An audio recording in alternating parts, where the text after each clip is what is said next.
I've got a beautiful rabbit here. I've got the back legs, the saddle, the middle bit, where the rib cage is, and the front legs. Now, I'm going to basically cook this in some cider, and we're going to have a rabbit and cider casserole. What I'm going to do first, I've got some seasoned flour. I'm just going to throw my pieces in the flour. Coat the rabbit lightly with seasoned flour. It's just plain flour, salt and pepper, no herbs, nothing. Just, we add them later. Get the flour, put it on there and pat it off like that. The coating around the flour, the coating of the flour is going to thicken our cider sauce when we do this, when we start cooking. Now, rabbit is a very cheap meat. It's very lean as well, so it's good for you. Hardly a lot of fat on it. And these rabbits are farmed rather than shot. So that means that the farmed rabbit will be less gamey than a rabbit that's been running in a field, that's been shot by farmer jars. So in my pan, I've got melting over a medium heat some butter. Now that's going to go and melt and turn into a nice nutty brown flavour when we are ready to start cooking. Now, butter burns, so what you need to do is mix it, and I'm using olive oil. Now, this is not virgin olive oil, this is a mixture, so don't use your good stuff, use that for salads. Use a mixture of oil and butter. The oil cooks higher and so does not burn as quickly as the butter would. So the mixture adds the flavour and a higher cooking point. So what we want to do is lightly brown our chicken pieces. Now, there's a front leg,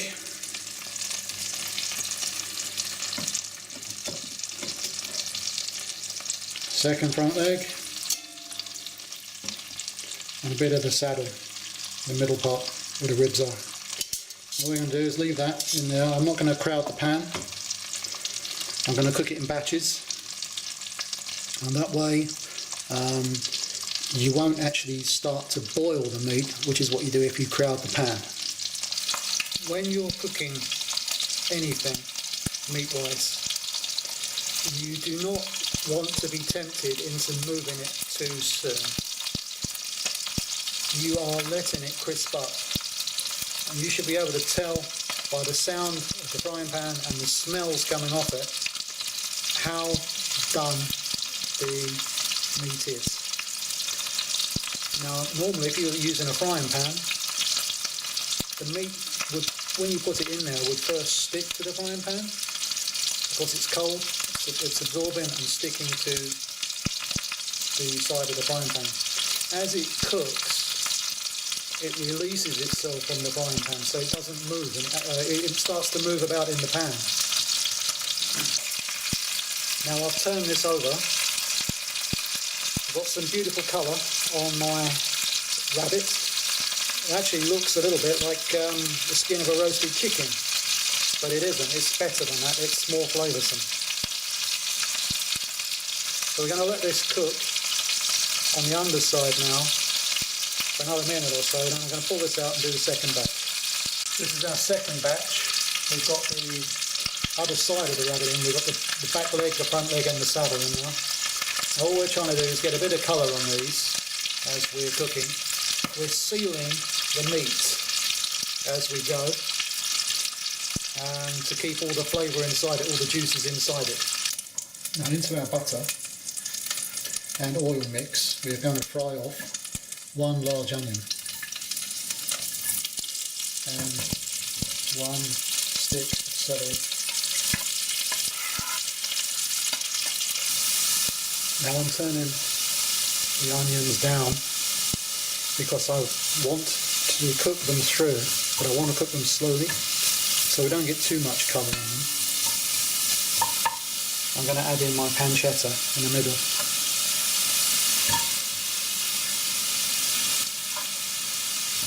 "65 grams of pancetta."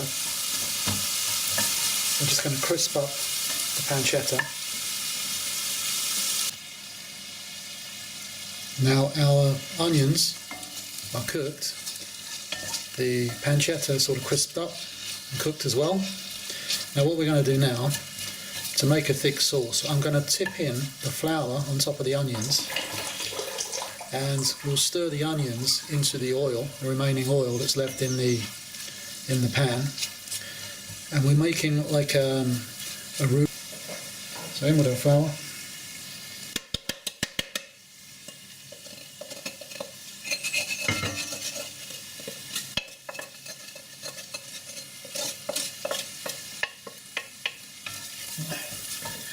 So just stir that around.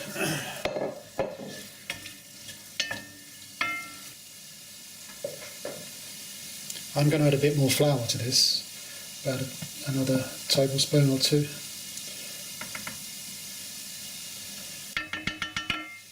There we go.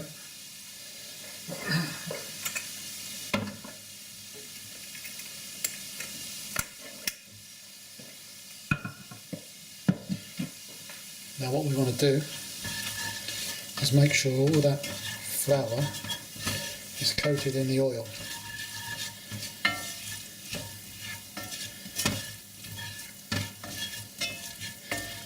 There we go. The oil is absorbed into the flour, and the onions have now become like a thick mass, as if you're like creating a batter. The start of that, and it's a very, very heavy mixture of onions there. So what I'm going to do, I'm going to add 1/4 of a pint of beef stock. If you don't have beef stock, I'm just using water and a decent stock cube. Decent beef stock pot is what I'm using. So in that goes. And now the flour in your onions is already thickening the water and the stock we put in there. It's quite a thick little sauce there, onion sauce. So what I'm going to do now, I'm going to add a pint of cider to the mixture. So here's the cider I'm adding. Just use a decent cider that you like drinking. If you don't want to use cider because it's alcoholic, and you don't do alcoholic bits and pieces, then please feel free to substitute it with a decent apple juice.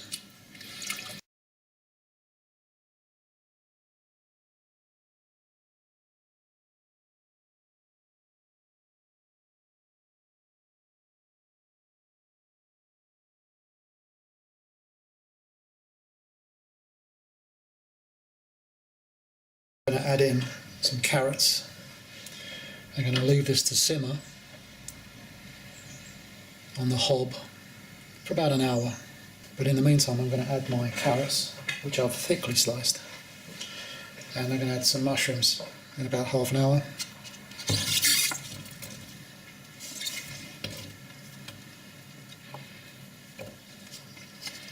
I'm going to leave this with the lid on and we're going to cook it. Now I brought this to the boil almost, and then I'm going to turn it down to simmer it. What we need to do now is add some salt and pepper. So the pepper is the spice, add a bit of warmth to the rabbit casserole with it. So be generous with the pepper.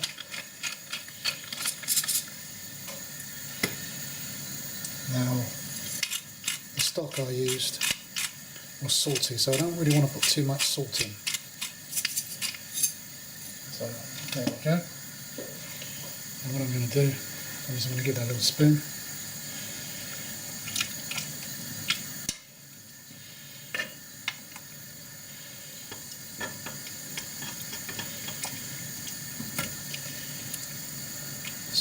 popping everywhere. So we're giving it a stir. I'll just have a quick taste, double check.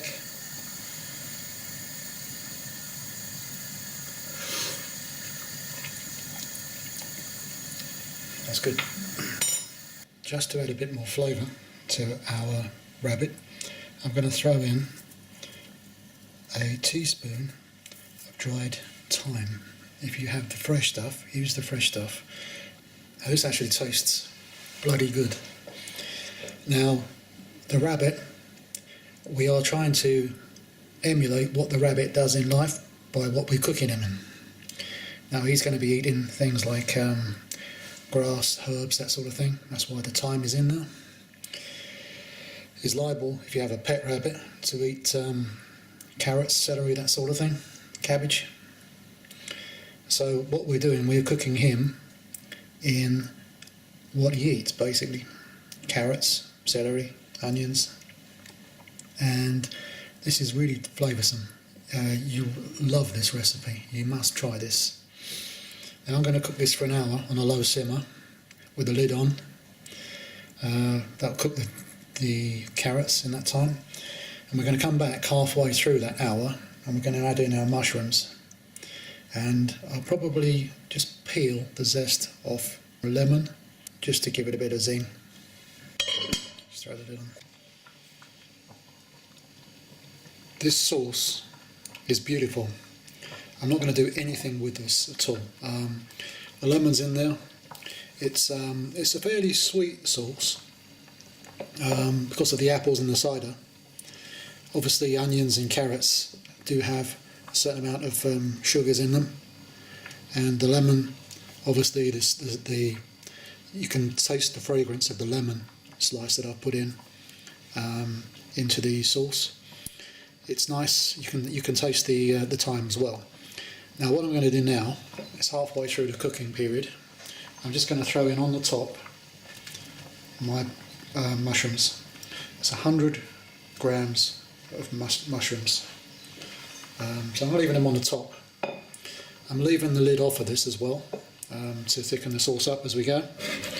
And then we'll come back in half an hour. We're ready to serve this up. Now you could serve this with polenta, creamy polenta. That'll go quite nicely. I'm going to boil some potatoes and make some mashed potato and serve it with that and see what that looks like. You could also use couscous if you fancy a lighter sort of side dish. Now obviously I've used rabbit. If you don't want to cook rabbit because you're a little bit squeamish if you've got a pet bunny rabbit or something like that, then please feel free to use chicken pieces. This will go very well with chicken. So here is our beautiful rabbit and cider casserole. I've just served it with some mashed potatoes. The vegetables are lovely and tender. Just going to give them a try.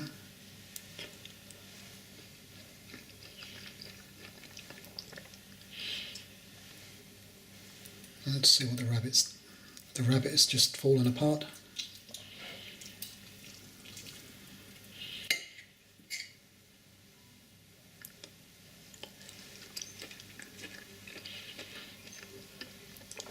Lovely in this sauce.